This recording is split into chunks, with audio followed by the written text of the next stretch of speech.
قریب آ جائے گا امریکہ کے اور وہ کسی بھی وقت اپنا نیوکلیئر ویپن وہاں پہ ڈراپ کر سکتا ہے.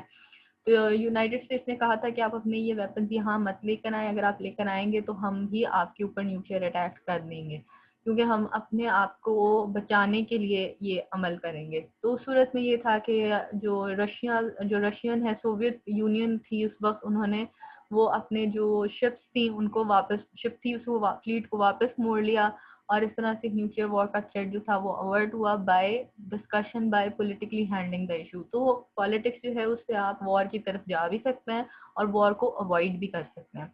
اب کنٹینیوس کلچرل کرائسس کیا ہے؟ کلچرل کرائسس یہ ہے کہ مختلف آئیڈیالوجیز ہیں, مختلف کلچرز ہیں, اور ان کے درمیان ایک ٹگ آف وار چل رہی ہے, چاہے وہ کولڈ وار کی کمیونسٹ ویسٹ اور کمیونسٹ ایسٹ اور کیپٹلسٹ ویسٹ کے درمیان ہو, یا وہ اسلامک سویلائزیشن کے ساتھ ہو, مطلب مختلف, یا چائنیز کلچر کے متعلق ہو, یا انڈینس کے جو ہندوتوا کا کلچر ہے وہ ہو, مطلب مختلف کلچر جو ہیں وہ ایٹ وار ہیں for survival, for dominance in the world.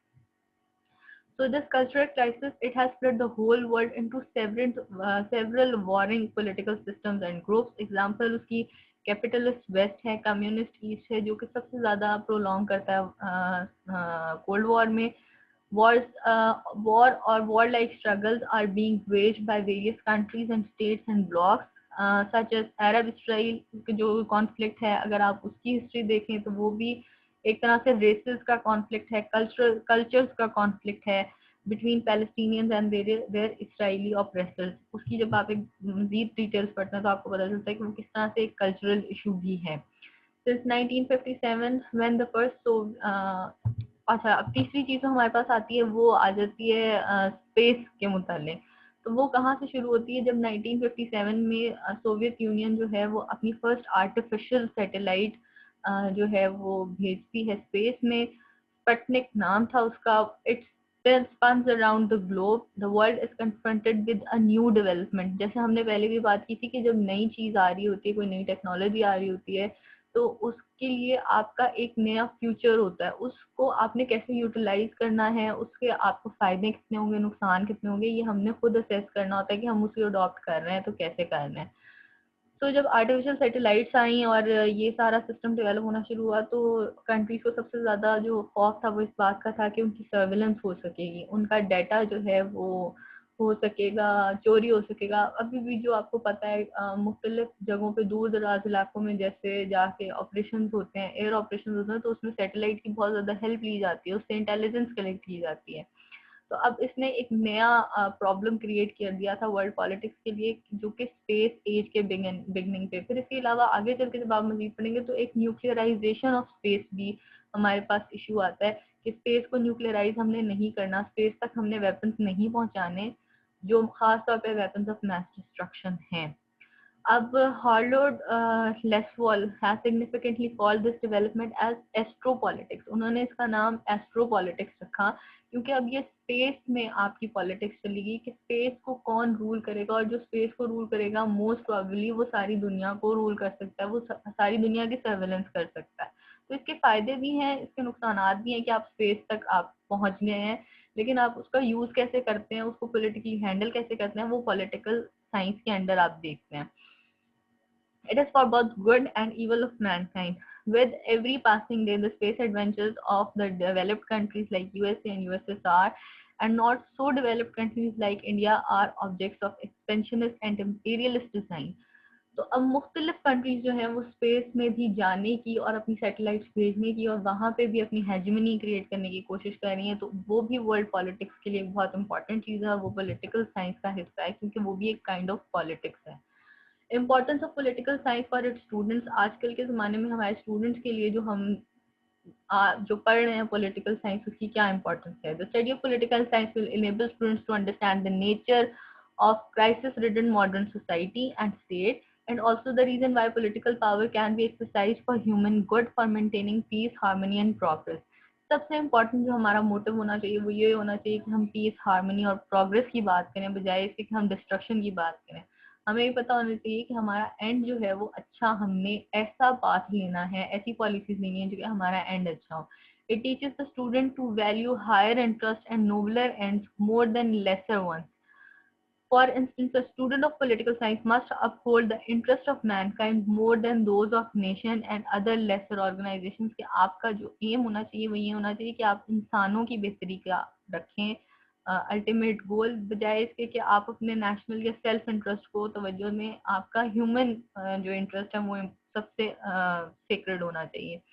Ultimate goal of all sciences is knowledge in the world, a state in which all mankind will be equal, free, happy, regardless of their difference of race, nationality, color, religion, clan, caste اور sex. Whatever آپ کی جو discriminations ہیں وہ یہاں پہ نہیں آنی چاہیے.